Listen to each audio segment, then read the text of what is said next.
Yo, what's up, Rust City family? This is a special podcast with Pastor Wes Washington. We have just made an announcement that him and his wife, Ashley, are going to be the next lead pastors of Rust City Church. And this podcast normally just goes to our dream team, which we love so much and celebrate. But we felt like this one needed to go church-wide. So if you've been on our email list, we have your information for any reason, you got this sent to you. And we just wanted to tell the story. First of all, I wanted to see a little bit of Wes's personal story. And then I wanted to invite us to hear more about how they got to this point. So thanks for joining us today, Wes. Yes. My friend, thank you. Come on, homie. Come on. We're in this thing. Yeah. So let me back up. I want to talk about your story a little bit. Then I want to talk about like how this whole thing came about and where we're at today, this moment in history for you, us, the church. Tell us again your testimony of just like what God has done in your life. Man, where do I begin? Man, God's just been, it's just been incredible just to see all the great things that he's been doing in not only my life, our family's lives. And my journey really started coming out here. I knew about God, I knew about Jesus back when I went to youth group when I was younger growing up. And then when I went to college, I kind of backslid out of that relationship. And but then I rededicated my life to Christ back in 2018 when I came out here. I came out here through a rehab. I had struggled with some substances and things like that, and I just felt like I needed to get some help, and went to a rehab up here in Ashtabula called Glen Bay, and after that I moved down here to Niles. Lived in a sober living community, and was going to at the time the Dream Center campus had NA meetings there. Yeah. I was there on a Thursday night, and I got invited to a Sunday morning. And I went to Sunday morning service, and Pastor Nathan was there, and he was preaching, and that's when I rededicated my life to Christ. And from there, it was just like I remember having this distinct prayer. I told God, I was like, listen, you have my yes. Whatever it looks like, whatever it sounds like, I want to be a part of it, and a part of your plan. No longer my will, but your will, God. And I prayed that prayer, and it was just like one thing after another. It was like, hey, do you want to be on the parking lot team? I'm like, yes. That's hey, where you started. Yeah, started parking lot team. Yeah. Do you want to be on a parking lot team? Yeah. Do you want to be leading a parking lot team? Yeah. Hey, we got this Bible college. We think you might be a good applicant for that. Do you want to join that? Yes. And so it was a really cool journey to see how God moved in those moments to go from what I thought would be one of my biggest failures, which was drugs. And because you had a whole career. Like you went to college, graduated, you were a nurse, right? Like nurse, you were fully, and then substance does what substance does, gets a hold of us, makes us make poor decisions, very poor, doing bad things, get destructive, wheels are coming off, and I'm sure in that moment you're thinking, man, I have messed up my life. Yeah. And somehow you're not from Niles or Warren or the Valley. Pittsburgh. You're from the Burr. Come on. And come on. Go Browns, baby. Don't forget that. So like you come here, through these programs and get involved, and then you land at what at the time was our downtown campus called the Dream Center. And it's so crazy, like the story of God as like he's just had his hand on you through a moment that I'm sure you did not see his hand on you. No, not at all. But it was happening. Yeah. And I actually, what's crazy, my wife Stephanie has for many years led a lot of our assimilation classes, our membership classes.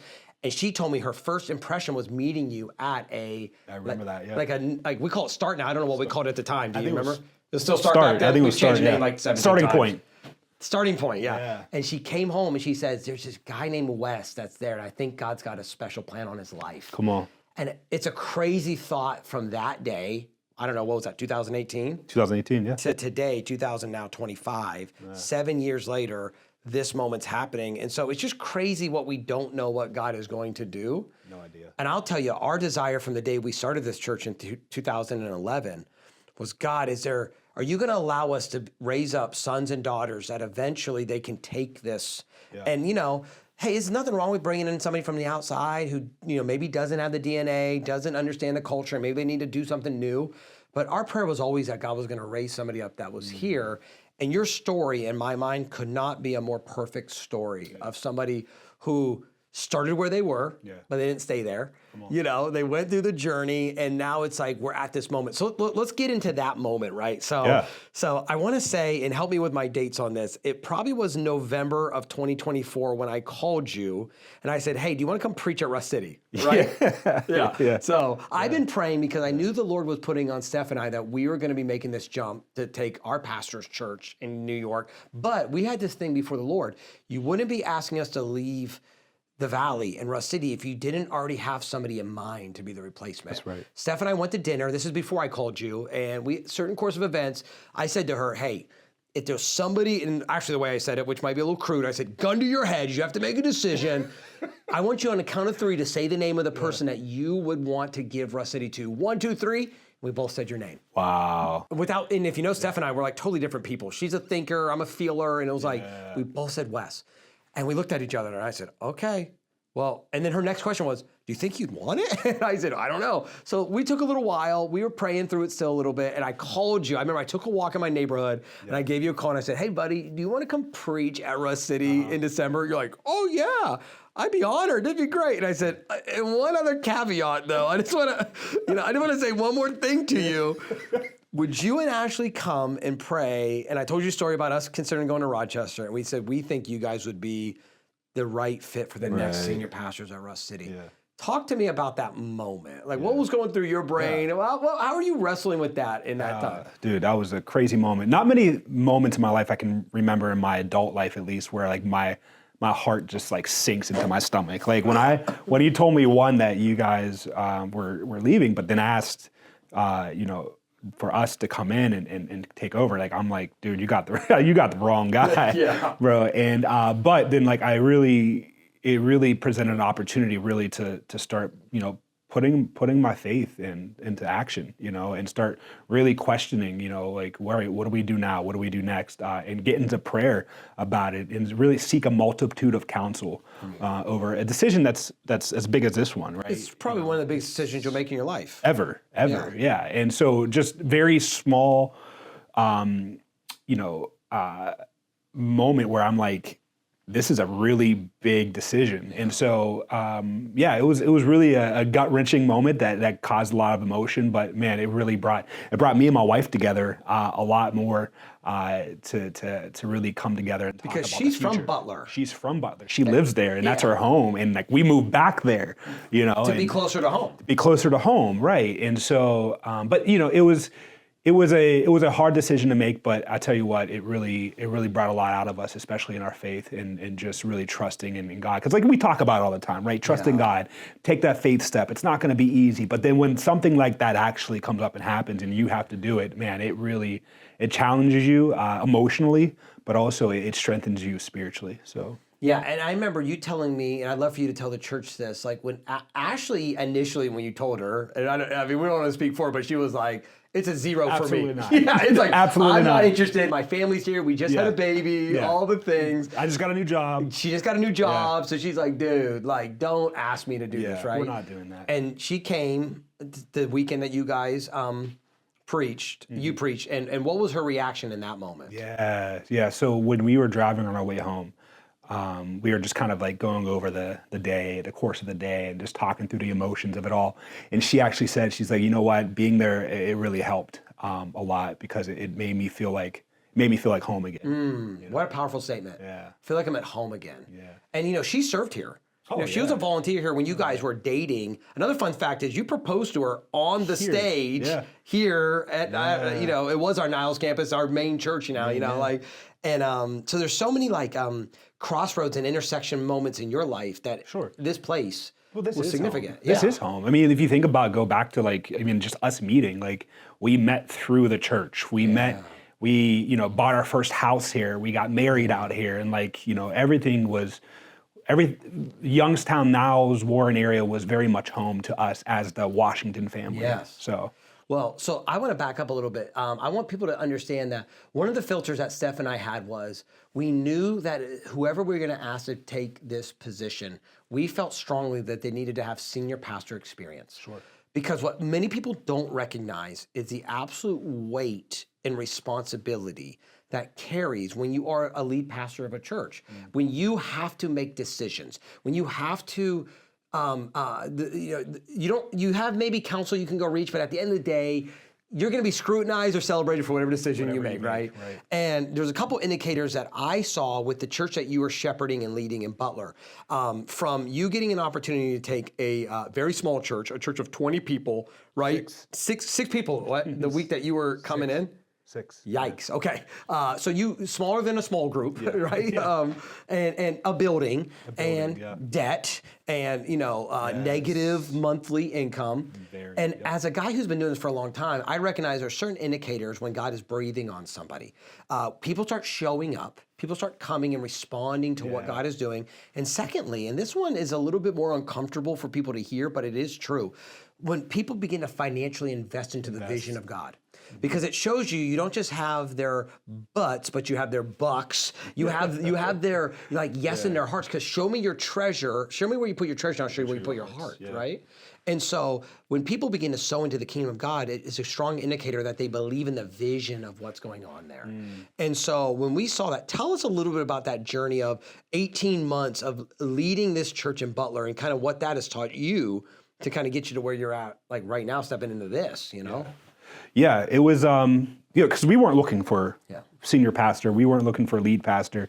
We were just trying to get plugged into a church. You're just trying to find a church family when you moved to Butler. Get plugged into a church, serve, and just be there. And so we started going to that church experience down in Butler. Shout out Church Experience. Shout out Church Experience. We were going there just attending back in December of 2022. And from December 2022 to September 23, we were just pretty much serving in the church. And then the pastor had left there unexpectedly, and it was a big church split that happened. And That's tough. Yeah, it was really tough because there's a lot of emotions wrapped up in it, a lot of distrust, and a lot of uncertainty for what the future of the church is going to look like. And so the main campus leadership had reached out to Ashley and I, and it was just like, hey, can you just be at the church on Sunday? We don't want people to think that the church is closed, but can you just be there so the doors are open? And just maybe do a devotional, put on a YouTube, just whatever, just for a place for people to show up on Sunday. So we did that, and we had about 6 people there, and then we talked to leadership afterwards, like, hey, would you mind filling in as an interim role as a pastor there? And I was like, yeah, sure, we'll pray about it, but I will help out, we'll figure this out for you, help you figure this out. And so, but then that eventually lead into, hey, do you mind taking over as a, because there's people were showing up, people were coming out, and 6 people turned into 10 turned into 15. And soon enough, we had about consistently getting about 20, 30 people. And now, don't get me wrong, numbers are not, the end all be all aspect of church success, but it is an indicator of impact, And so from about, November until about March, April, we were consistently hitting around 20 people. And then after that, it was 60, 70, 80, 100, 120. We need 2 services. Yeah. And people are getting baptized. People are giving their life to Christ. We're having an impact in the community and just really seeing the hand of God on this church. And the community that was there was just growing and flourishing. And so it was just such a great experience. But another experience where I was like, I feel like I'm not prepared for this, I'm not, I'm not the guy for this. And it just goes to show you that God will, if you step into his calling, he will equip you and provide for you. He is truly Jehovah Jireh. He'll give you everything you need to accomplish his will. And so we just really felt, because when we first went there, we were like, this place doesn't check off any of the boxes for us. We're like, this is not the church. But for some reason, in Ashley and in my heart, we really felt like God was telling us to stay there. Right. And I was like, for today, just this service stay, don't leave, or what do you mean? And so, but we see now, looking back, why we were to stay there. And it was just, when we took it over, it was a church that was hurting but needed to grow. And I told all the volunteers there who were there at the time, which was 3 or 4 people, but I was like, what we need to focus on is we want to grow this way. Yes. We want. When I first came to the Dream Center campus, was the preaching amazing? Yes. Yeah. Was the worship fire? Absolutely. Was I treated amazing? Oh my gosh, yes. As a new person coming in, yeah, it treated me amazing. But that's not what kept me coming back. What kept me coming back was how the volunteers treated each other. Like they treated each other like family. Yeah. And I wanted to be a part of something. Right. I wasn't a part of anything. I was by myself, living in a sober living house, just looking to be a part of something. And but I was really intrigued by that family aspect, that family atmosphere that the volunteers had with each other. And I was like, man, I want to be a part of that. And so that's what we did. We was like, hey, let's just get closer this way. And then when people come, they'll see, like, and they'll want to be a part of that church community. And that's really why I believe a lot of the, outside of, what God is doing, I believe that's a big reason why people are coming and staying at that church is because we truly became a family. So, and I've had a front row seat to the church experience journey for you because right early on you met with me and said, hey man, I just asking if you would like lean in with me. It's like, help me through this journey, right? And so we use an app called Marco Polo. We talk at least every week, if not more. Some people in this relationship like to FaceTime and make phone calls constantly to other people who don't like. I like to see your face. Phone calls and FaceTime, but we all have to compromise somewhere in a relationship. And but you invited me to come to a worship night, and I think even Pastor April was there. Several of us were there, and I sat back and watched you leading this church that I knew was on death's door a year before.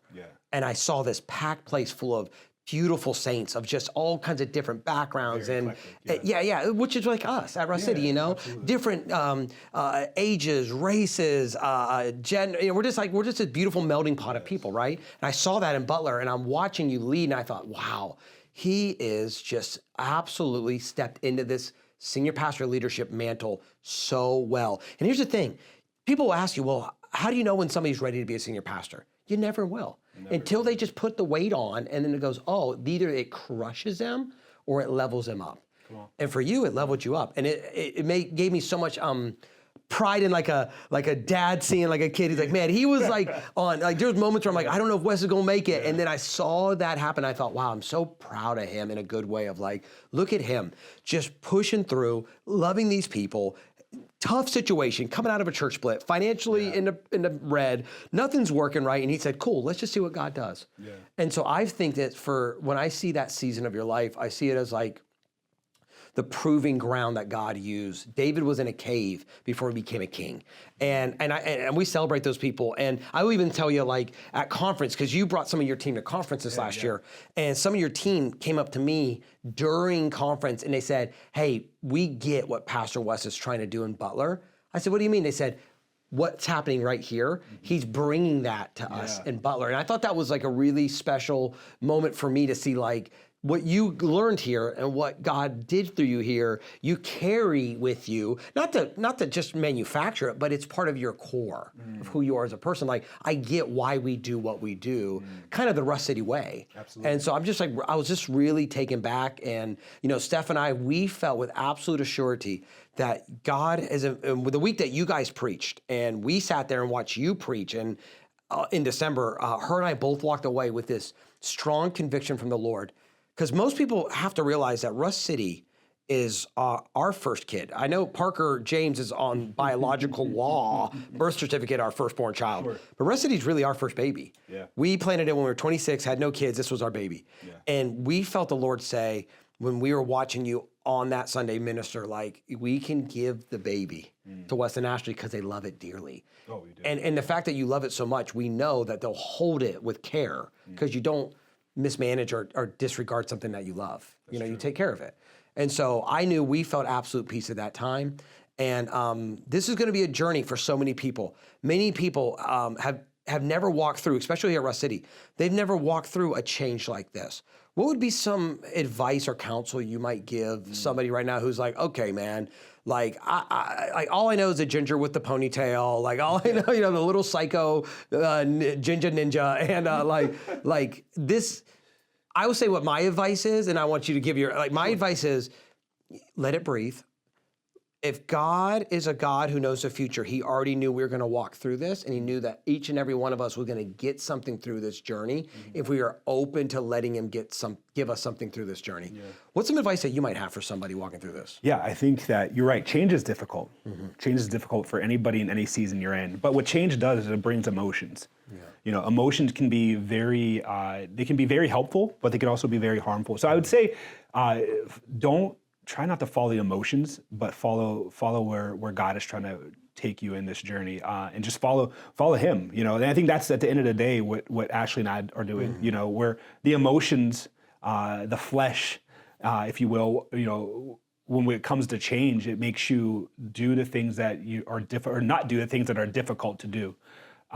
But for us, we are like, all right, God, whatever it is that you want us to do, however it looks like, we're going to do it. And we're going to trust in you. And we took that leap of faith. And so I think that, the hard part about, change can be being caught up in the emotions of it, It's so true. Feelings are great indicators, but they're terrible decision makers. Right? It's like, man, I should make my decisions on these feelings. Yeah. But it indicates that maybe I need to get more time in the Lord with prayer. Maybe I need to spend more time in worship. Maybe I need to lean in, not lean out, and work through things and not just run from things that are hard. Usually the best blessings are on the other side of the hardest things I've done. That's true. And I would say this, this is a word for, first of all, Steph and I, who are leaving our family here in the Valley and going to New York to take on our pastor's work and try to build off of that. Yeah. And you guys doing the very same thing. Matthew 19 says this, Jesus said these powerful words, "For any of you who give up your homes and your families for the kingdom, I will return it 100-fold in this life and the next." So let me be clear. I'm going into New York with the expectation that God's going to give me 100 times what I gave up here. And I grieve what I give up here because we were so comfortable. But in the same breath, that blessing follows you guys as well. Because you gave up your homes to come here. Even if, Ashley has, you guys, you guys are established where you are. You don't have to graft into the tree where you are. Everyone looking at you in Butler's like, you're a pastor, you're good, we want you, let's go. And here, you have to, serve these people the way that I'm going to New York to serve those people. And we have to stand on the word of God to say, there will be 100-fold blessing on our lives because of our decision to follow. So I believe Russ City and Father's House are going to experience immense blessing because both your and my choosing God and obedience to Him over just what we wanted to do. And that's powerful. Yeah. Any thoughts you have for as we kind of wrap this thing up? Yeah, I think that one thing that I think that if I just sharing a little bit about me and as a pastor, one thing that I've learned over the last year and a half, is, you're always gonna get the authentic version of me, and that's what I think really appealed to a lot of people at Church Experience. It was I'm not a perfect pastor, I'm not a perfect person. And I would say that quite often. I mean, you're a Steeler fan, so I already know that. I mean, just so we're aware. So don't continue. That's right. Last in the division. And so, and I would tell people, if you're looking for a perfect pastor, you're not going to find it here. And but what you are going to get is you're going to get honesty, and you're going to get all of my effort. Now, one thing I truly believe is that God puts us in charge of the church, and it's not our church, it's His church and His people. And so that's really what the heart of our ministry and what we do at Church Experience, and I just hope to be able to carry that here. Yeah. I look back at my time at Russ City College, and I tell you what, nothing made sense in the moment. Nothing. I was just like, why are we here? Why are we doing this? Why am I, I'm working full time. I'm coming here all the time. I'm going to Youngstown, doing all these different things. And you're just so tired and so beat up. But then you graduate, and I graduated, and I did ministry here for a little bit, and then moved over there. And I got plugged into a church that wasn't even affiliated with Russ City. And I started volunteering, getting in leadership, and then everything I feel like I learned at Russ City started to come out of me like that. Yeah. And it has really showed I do have a heart for this church. I have a heart for these people, and I have a heart for the culture here. I have a heart for the community, and I want to do whatever I can do to use what God's blessed me with to give it to the church here. So, well, you've been a son of this house, and now we're honored that you're going to become the pastor of this house. So Steph and I are committed to you and Ashley, to this church family, to continue to support as we help you guys get into this path. And also just to commit to pray for the future of your family and our church family and what God's going to do. I think He's writing a beautiful story, and we get to be a part of that. Absolutely. So we love you. We thank you. Thanks, man. Hey, guys, we'll talk to you real soon. Obviously, if you have any questions, thoughts, concerns, reach out to us. We are here. We love you, and we'll see you guys back at it real soon. See you guys.